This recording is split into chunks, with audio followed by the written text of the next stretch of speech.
No, just make yourself presentable, and you've the three of you sitting there in awe, really, of what you've just achieved, actually.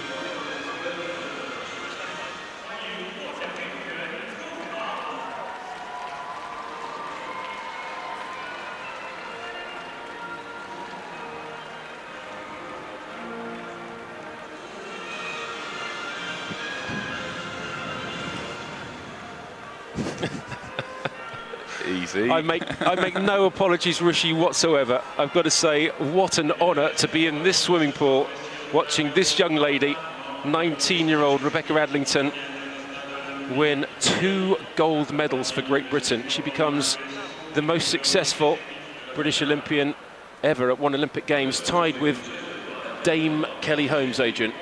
No, absolutely. I mean, it's a wonderful achievement. I could only do one. I mean, it makes me feel a little bit humble, actually. It's a great achievement. It's a wonderful achievement and testimony to all the work she's put in and all the people around her put in. And you know what? The interesting thing for me was 4 years ago, she wasn't selected for Athens. She was too young.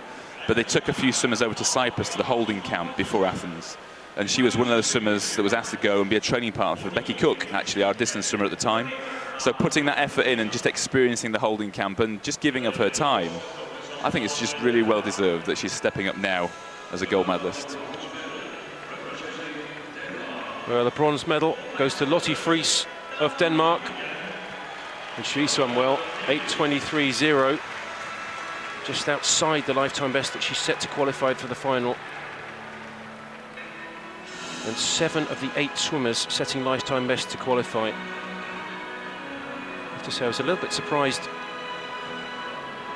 that the others went a little bit closer to her. I suppose purely the speed that she went. I mean, she just destroyed that world record, and it was a classy world record, that one.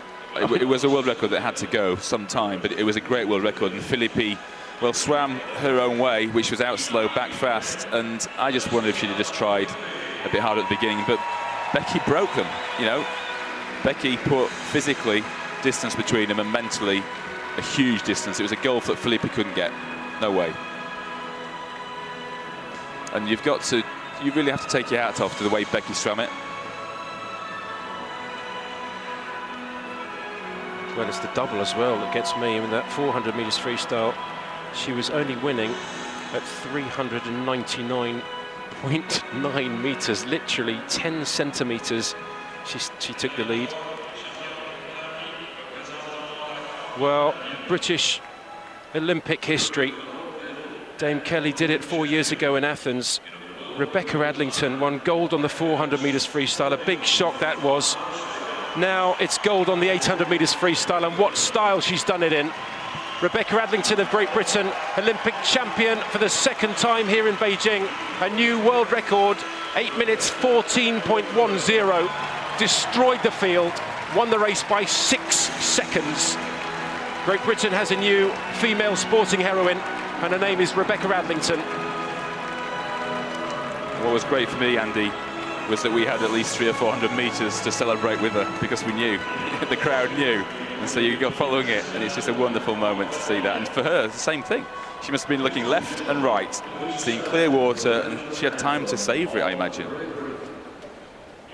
Well, also wonderful. Her parents are here to see and celebrate British gold in the pool.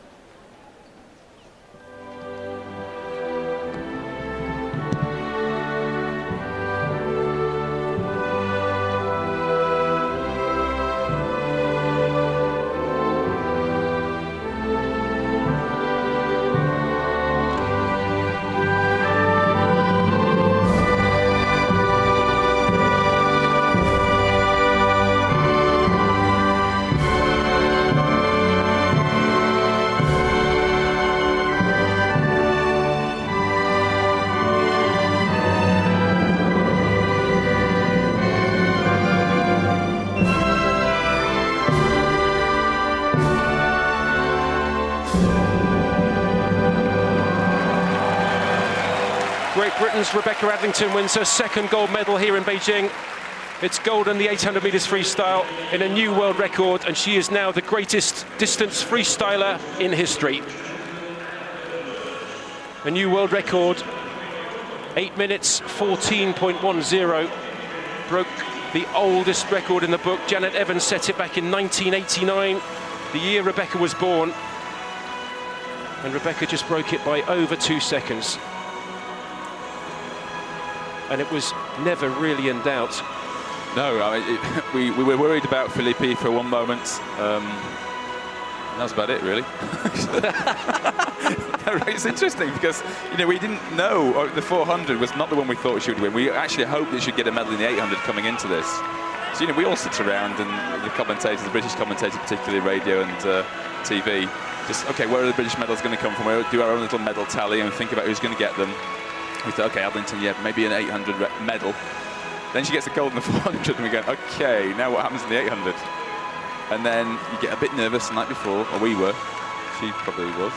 Do you not think, though, as soon as she touched the wall in that gold medal, suddenly the meet really was, she was on form and the other women were struggling? Absolutely. I mean, she absolutely was on form. And I imagine the other women were a lot more scared than she was. But there's something, she had to cope with, what, 3-4 days of being the Olympic champion, of realising her whole dreams and all the media attention that goes with it, all the family, all the messages, all the pride that is probably outpouring from people back at home right now even. And that all hits you. And it will have hit her in the last 3 days. And I hope, but I know that Bill and her tried to keep it quiet, not do too much media stuff, which was important because she needed to get her head back round into this race, because this was the one she could break the world record in.